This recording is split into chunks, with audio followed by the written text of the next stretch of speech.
To throw his car. This is caught.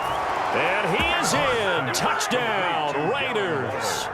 A 15-yard touchdown grab. And the Raiders have moved out in front. Hey, that score deserves our respect, deserves our excitement.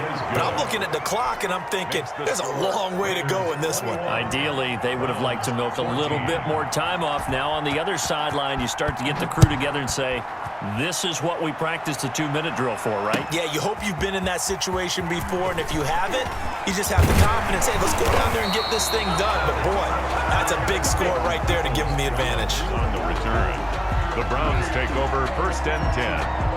At their own 23-yard line. The Browns drive about to get started. They're down here in a one-score game. But the time, it's a factor, but it's not a huge factor right now, is it? It's really not, because this amount of time gives them a chance to run their offense, to go through play sequences.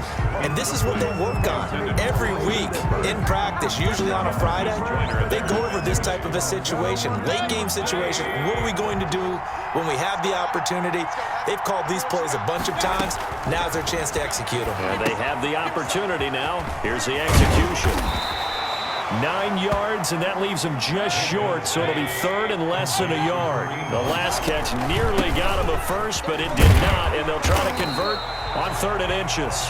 Now the Browns signal for the second of their timeouts, as they'll get it with just a shade under a minute to go in the game. So from the 39 now, they'll come up on a 1st and 10. Mayfield, he's going to let it fly. And this will be incomplete. Physical play on the football there, and it's 2nd down. So line of scrimmage still the 39 on 2nd and 10.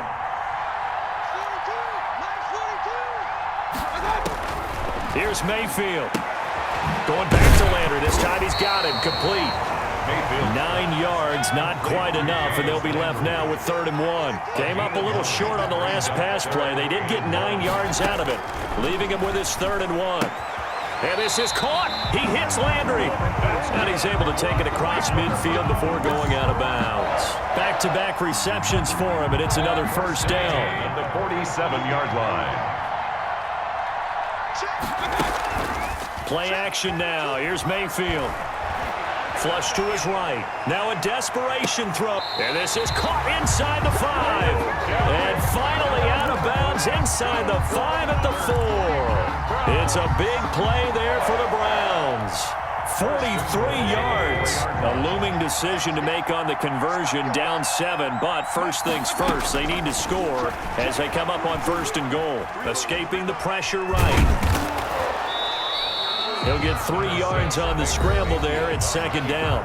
The Browns will quickly use their 3rd and final timeout as they get it with 16 seconds remaining on the clock. They'll try to run with Hunt, and he's not going to push his way forward. He's going to be stopped at the 2-yard line. They hold him again, and now all of a sudden it's 3rd and goal, and it's caught. It's a touchdown with zeros on the clock, and an extra point will send us to OT. Well, there's no doubt they just seized the momentum with that one. They can go ahead and kick the extra point here and ride that home wave on into overtime. And we are tied here in the 4th quarter. 4 quarters not enough. We're all even, and to overtime we go. How much fun is this for everyone who's watching the game? How much fun is it for us to see this one get an extra period to get settled? It's a little teaching moment here. Overtime rules. Remind us how this goes, partner. Okay, so in the past, we had sudden death. First team to score wins, but no longer. Now, if the team receives the ball, scores a touchdown, they win the game. If they kick a field goal, though, or don't score, the other team gets a possession. And after both teams get a possession, then we're into sudden death. First team to score wins the game. And no chance to get away as they'll get him down at about the 17-yard line. The Browns take over 1st and 10. The Cleveland offense ready to go. They control their own destiny here. They have the football in overtime. Obviously, a touchdown would win it. And I think teams around the league are still adjusting to the idea of going downfield, scoring a touchdown wins the game, because they were used to just going downfield and trying to get in field goal range to win a game. Still having to make that transition.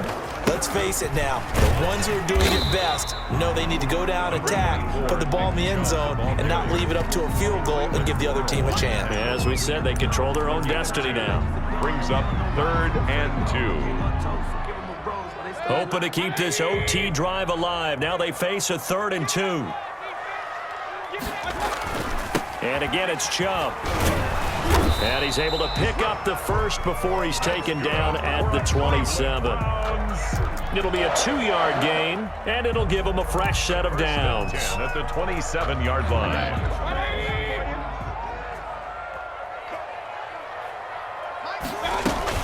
On 1st down, they'll run with Hunt. Call it a gain of 4 on 1st, and that'll make it 2nd down.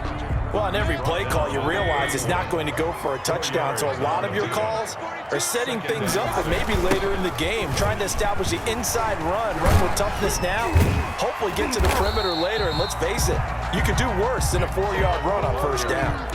I know the toss play begins with the guy taking the snap and turn around and tossing it to the runner, but where the real intrigue is, can they seal the edge, whether it's an offensive tackle or a tight end in the direction they want to run the football? If they do that, that's the result that you get, that type of a gain. If they don't, oftentimes it's not a very successful play. Just looking down at this with a naked eye, looks like they have about 1.5 yards. Any chance they go for it here? There's a chance, but I have to say, punt the ball here. Get rid of this thing and try and help your defense a little bit. I know there's that temptation, and I know people have it on their play sheet. I have that one play that'll get me what I need, but if you don't get it, you pretty much handed the game to the other team. A gigantic call there in overtime, but it pays off with a 1st down. And nowhere really to go there. He'll take this up just shy of midfield. Max Crosby. Give him a couple on the carry there. 2nd and 8. Brings up 2nd and 8 at their 49-yard line. To throw, Mayfield. Dancing to his left. And he's going to have another 1st down as the tackle comes at the Raiders' 38-yard line. That'll move the sticks for the Browns, a gain of 12.